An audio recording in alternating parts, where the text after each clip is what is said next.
Firstly, we reminded all of us that the matter of racism and racial discrimination and broader intolerance is a subject that has been current in our world for many, many decades. This is an old issue that we have not yet found definitive solutions to.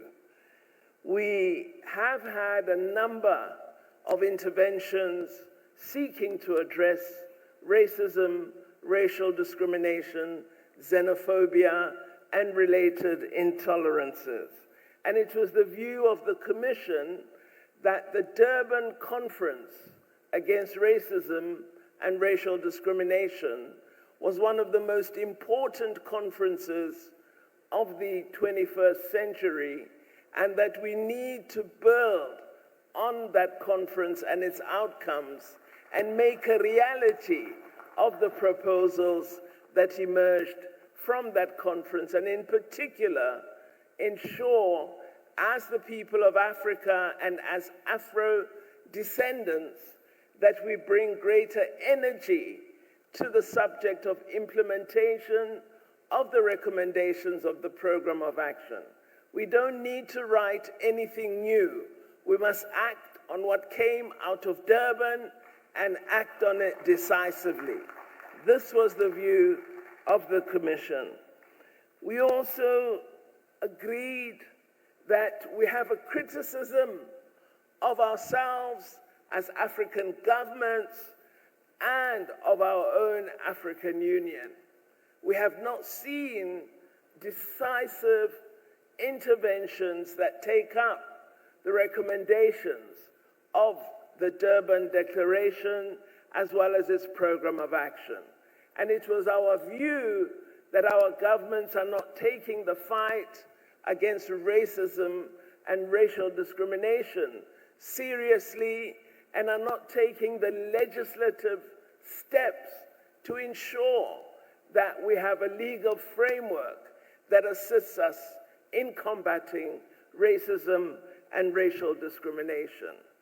We were also disappointed that the African Union has not seriously incorporated aspects of the Program of Action into its own programs. And in fact, it was the view of the Commission that in terms of institutional form, the African Union is failing us in its attention to the matters of racism,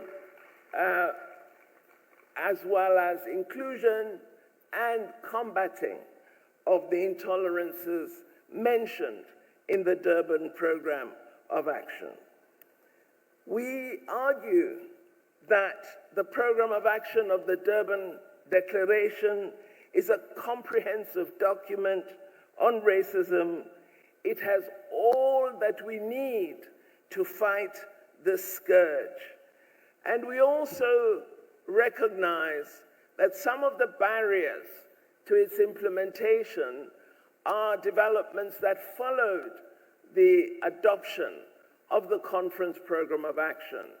You would recall the Durban Conference was held in 2001, and immediately following it, a month or so after its end, you had the 9/11 attack in the United States, the growth of Islamophobia, the diversion away from addressing racism against Africans and Afro-descendants. So all those ideological developments impacted on our action in terms of the Durban Program of Action. So we need to recognize the ideological context and ensure as we respond that we address all the manifestations that followed that conference and make sure that our responses are effective, they're relevant, and they're responsive to the challenges we face today. We also expressed concern about the inadequacy of our incorporation of Afro-descendants as our sisters and brothers in the fight against racism. We have tended, we said, to be very Africa-focused and inadequately attuned to addressing alliances and incorporation of our Afro diaspora, and we need to perform better in this regard. The African Union needs to take the matter of the sixth region far more seriously than it is doing at the moment. It was also our view that Afro-descendants are far more than the Caribbean and the broader Americas, and we need to recognize the entirety of Afro-descendants when we use this concept. So we have to address a deeply ingrained problem. We need to ensure the entrenching of discrimination is combated by our union, by the United Nations, by ourselves as governments, joined with civil society in taking up these issues. We also agreed that we must use the Durban Declaration as the most comprehensive record on racism and racial discrimination that we have emerging from any conference on this subject.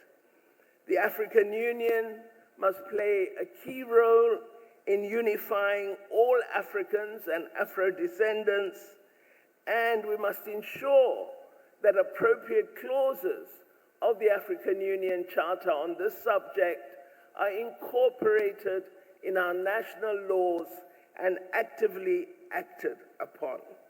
We must ensure complete integration of all our people. African unity is paramount to African advancement. We recognize the sixth region, and we believe the High Council of the sixth region should be acknowledged as a key component of the African Union. All our countries should look at adopting policies on the right of return and should ease the right of return. We speak about unity, but our laws on migration militate against the notion of unity. We must work more closely with Afro-descendant organizations. We must ensure that all the resolutions we adopt recognize that the conferences leading to the 9th Pan-African Congress were held in many parts of the continent and where Afro-descendants reside. And the conclusions of all those conferences must be incorporated in our resolutions. We can't ask people to have a meeting in the Caribbean or in Brazil to have outcomes and we ignore them when we meet in Lomé. Those deliberations should be part of our decisions. We also agreed that we must support African descendant working groups to ensure that persons of African descent are front and center of our work, and that we work with them in the communities in which they reside in order to support them to combat the severe racism that many of them face. We have established committees on African descent, for example, but they don't enjoy a space where they can contribute to the work of the African Union, and we need to address this inadequacies. We should also address the condition of human rights of our African people working and living in many parts of the world's diaspora countries.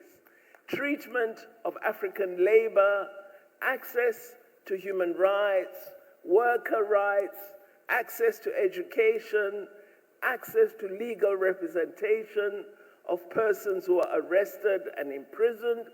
All of these must be forceful demands of Africans. An African everywhere must be protected by all of us.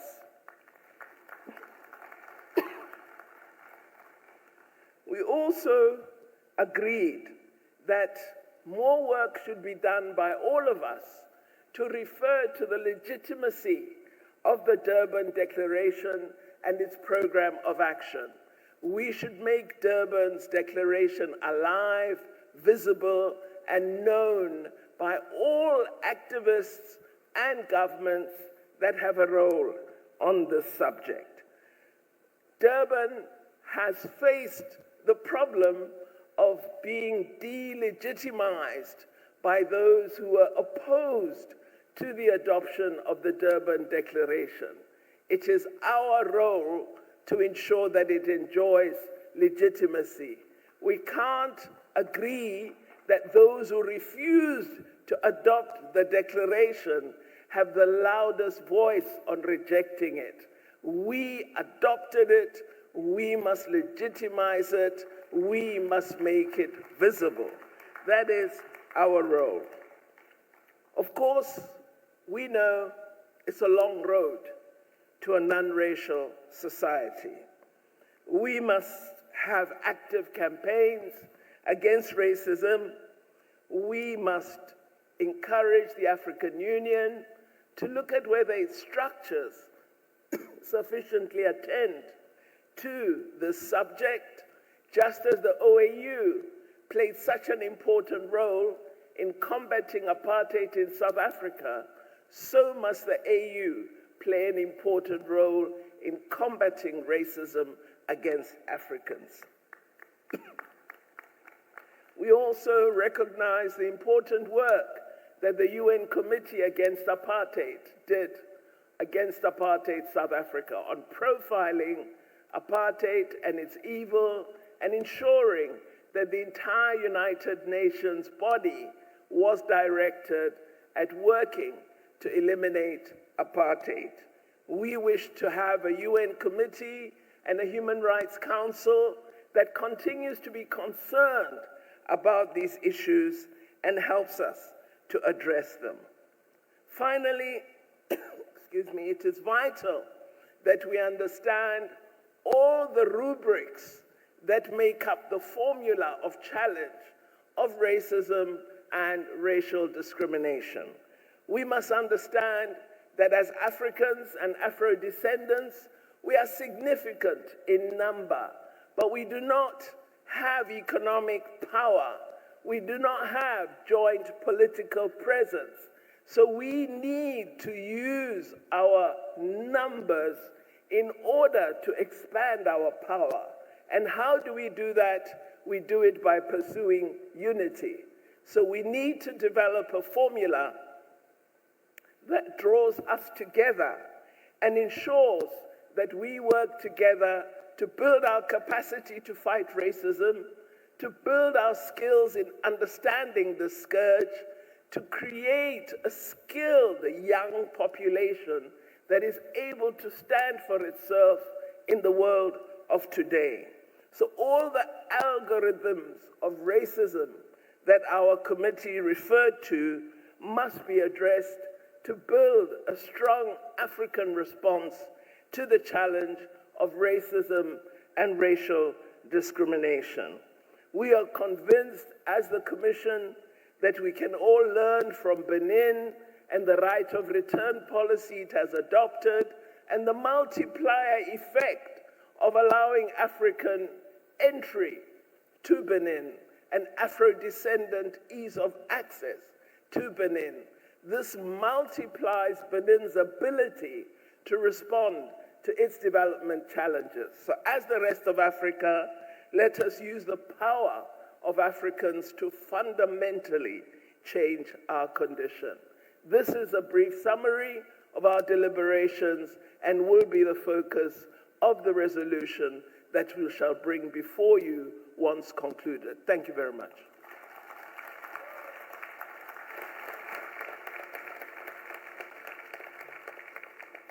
Sincere appreciation to Dr. Naledi Pandor for the presentation of the reports of the work carried out by Commission 6 dedicated to the struggle of African and Afro-descent people against racism in light of 2001 Durban Declaration and Program of Actions. On behalf of all participants, we express our heartfelt gratitude for your leadership, your expertise, and your unwavering commitment to the rights and dignity of Africa and Afro-descent. Thank you. We will follow with the outcomes of Commission 7 on topic of role and place of women in the Pan-African Movement Commission that Dr. Brown Leila Dalal will deal with. So, Doctor, you have the stage. Thank you.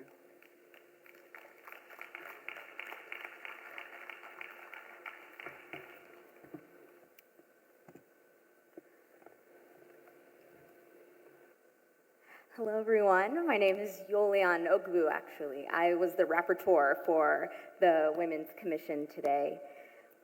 Having to follow up Dr. Pandor is not an easy feat, especially as a young woman who looks up to women fighters, leaders in governance across the continent and the diaspora.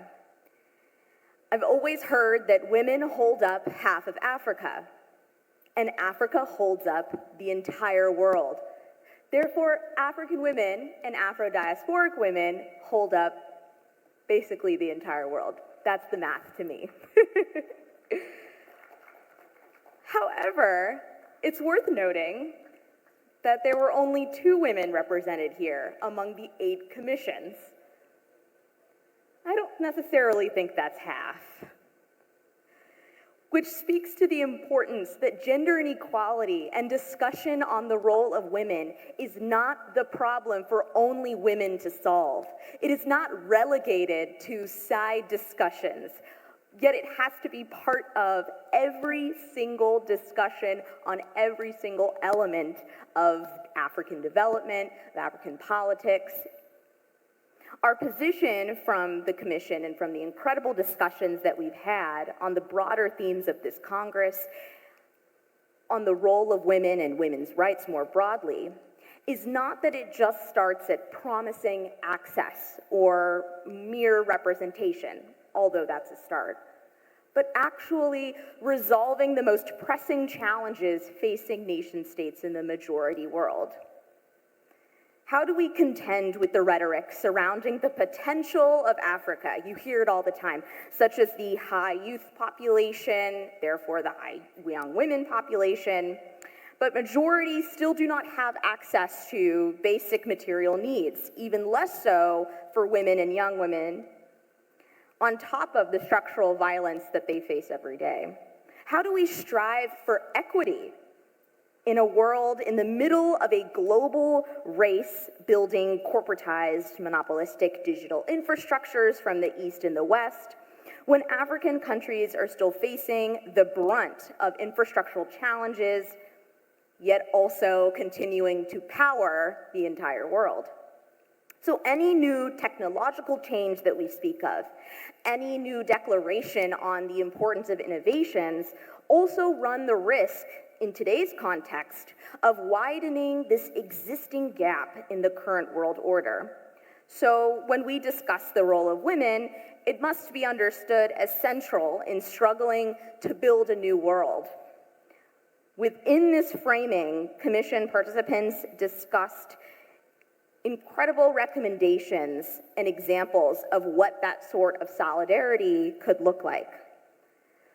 For instance, the importance of recognizing the need to advocate past mere representation of women, and in turn, the importance of institutionalizing economic alliances between local, community-led, and mutual aid projects between diasporas and the African continent.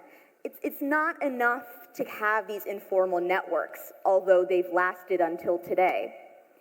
It's important that we formalize these networks. We already know what self-reliance looks like. We talk about self-centered development as if it never existed on the continent prior to the dark age of colonization.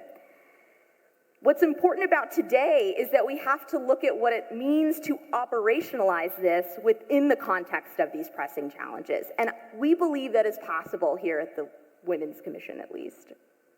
Prioritizing infrastructural capacities for meeting basic needs for all African peoples, because that is fundamental to achieving women's equality. You'll notice in all of these recommendations that we provide in the resolutions, you could apply that to men as well, because the point is that women's issues and women's development is human development. It's no different. This also means redefining development as we know it. In terms of one of the recommendations that our commission participants had, in consideration of this increasingly digital future and present, to be honest, states must create this secure digital infrastructure to ensure that women also have access to digital devices, but also to establish concrete labor laws to protect African women and all of those from exploitation. To encourage national and continental-wide development banks from the African Development Bank, Afrexim Bank, and others to create sections dedicated to women's development. But separately, we also discussed the importance of setting up a transnational solidarity fund that already exists in terms of localized networks. We had incredible participants just talk about something as simple as Susu, and what does that look like to formalize these very informal networks into a larger, broader fund that will allow for young women and women all over the African diaspora to continue to use their innovative skills and create incredible mechanisms in which we can think about development. The other section was a recommendation that states put in place mechanisms to hold corporations accountable to country and continental-wide labor laws and the protections of data and the bountiful resources of the African continent, as mentioned in the previous commissions. Another element of this is to call on states, Pan-African international organizations, and civil society to scale these very isolated examples of success into replicable models on a continental scale, within the context-specific models, and to establish institutional mechanisms that guaranteed not only increased representation, but action as it relates to women in peace and security processes in Africa. Another element, we talked about representation today, but we also invite policymakers to require a level of representation of women across every level of governance in a way that reflects the existing population across continental Africa. That does not mean quotas of 1 or 2 women. Lastly, it's a recommendation here from the Women's Commission that states must combat sexism and patriarchy in society by administering and being accountable to gender action plans within each national governing body. There were many more, but this was a simple summary. And just a reminder that if women hold up half of Africa and Africa holds up the rest of the world, there should be more women on this stage. Thank you.